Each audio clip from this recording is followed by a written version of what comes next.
have a closer look at this instrument. This instrument is made out of plastic and tin, and it's called a tin whistle. My tin whistle is played in Ireland as well. You may want to stand up and dance the jig to the sound of the tin whistle.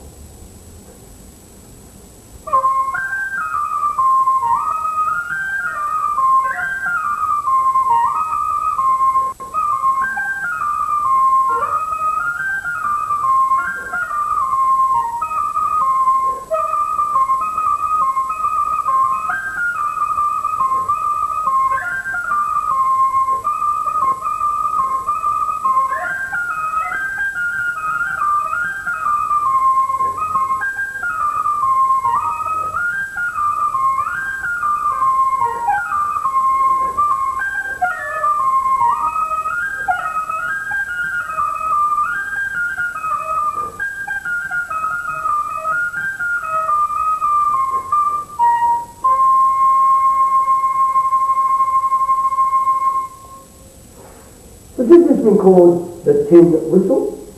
Can you say that? I'm wondering what instrument we're going to see